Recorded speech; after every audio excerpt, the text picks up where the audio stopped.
Hello friends, आपका बहुत बहुत स्वागत है आपके अपने यूट्यूब चैनल आरसी शॉर्टहैंड में। फ्रेंड्स, आज आशुलिपि का अभ्यास 13 और 14 बोलने जा रहे हैं, जो कि 5 सेकंड में शुरू हो जाएगा।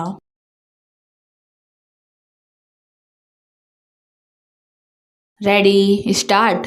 महोदय, यह भी विचार किया गया है कि जो व्यक्ति समाज में काम करता है, चाहे आविष्कार का काम करे चाहे दूसरा कोई काम करे, उसको उस काम में तब तक सफलता नहीं मिल सकती है जब तक कि समाज का सहयोग या समाज ने जो परिश्रम किया है या कुछ आविष्कार किया है उसका उपयोग उसको प्राप्त न हो, उसका उपयोग वह न कर सके।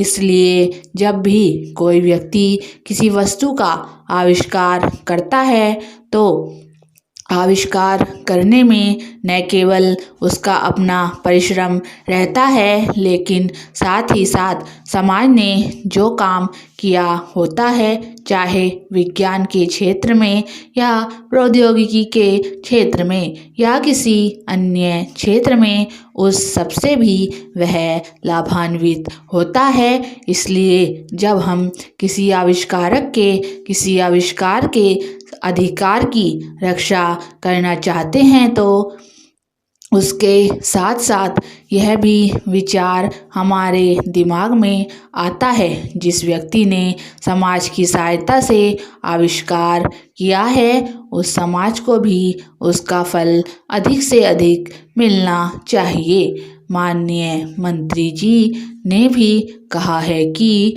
पेटेंट लॉ इस सिद्धांत पर आधारित होना चाहिए। मैं समझता हूँ कि पेटेंट लॉ के पीछे 2 सिद्धांत निश्चित हैं।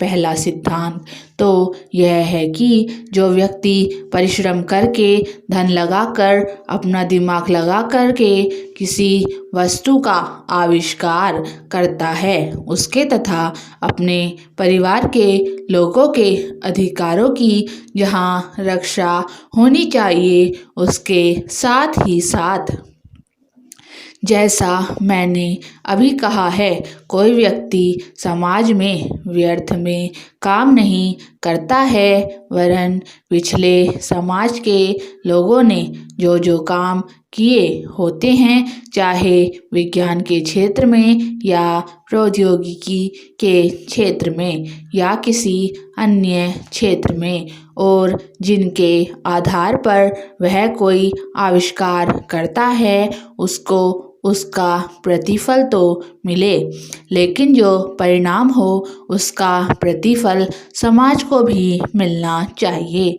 मंत्री महोदय ने कहा है कि जो यह सिद्धांत है वह भी इस विधेयक के पीछे स्थापित किया गया है और इस बात का ध्यान रखा गया है कि जहाँ हम किसी व्यक्ति के आविष्कार के जो अधिकार हैं, चाहे धन के उपार्जन का अधिकार हो या प्रतिष्ठा प्राप्त करने का अधिकार हो, उसे प्रतिष्ठा का और चाहे धन का, दोनों का लाभ व्यक्ति विशेष को भी मिले।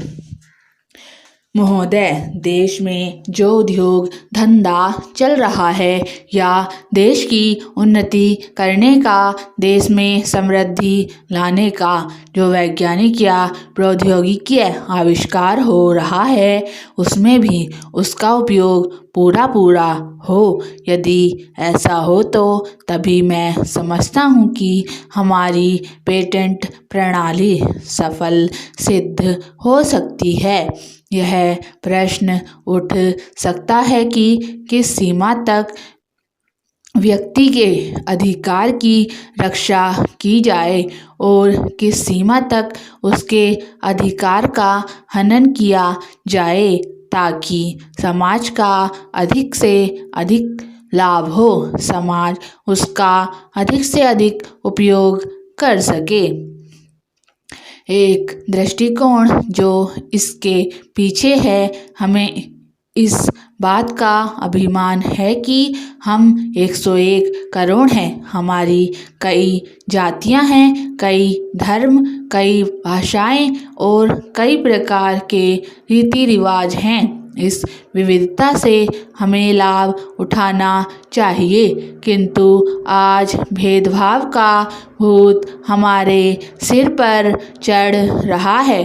भारत को स्वतंत्रता मिली है, इसका अर्थ यह होना चाहिए कि गरीबों की सेवा के लिए आज तक हमें जो सुविधाएं उपलब्ध नहीं थी वे मिली हैं। जिस प्रकार भरत ने अयोध्या के राज्य को राम का समझकर सेवक वृत्ति से राज्य का काम संभाला था, उसी प्रकार हमें समझना चाहिए कि राज्य गरीब जनता का है और उसके नाम पर उसके संरक्षक बनकर हमें उसको चलाना है।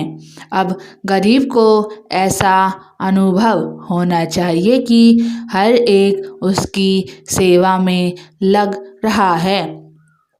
सूर्य के उदय होने पर धनी गरीब के घर में प्रकाश पहुँचता है, ठीक उसी प्रकार स्वराज्य का लाभ सबको एक समान मिलना चाहिए। इसका सुख धनी निर्धन सबको बराबर मिलना चाहिए। जनता को हमने वचन दिया था कि स्वराज्य मिलने पर हम आपके दुख दूर करेंगे।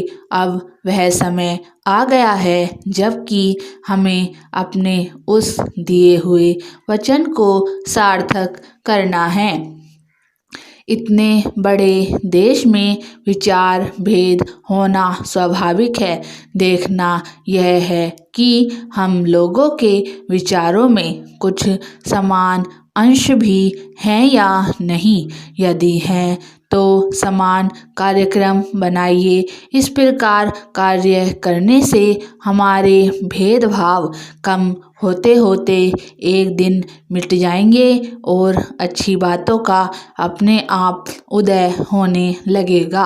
अगर उसी प्रकार भेद स्थापित करने का प्रयत्न किया गया तो लोग सत्ता के पीछे पड़ जाएंगे और स्वराज्य प्राप्त होने का आनंद हम लोगों को नहीं मिल सकेगा।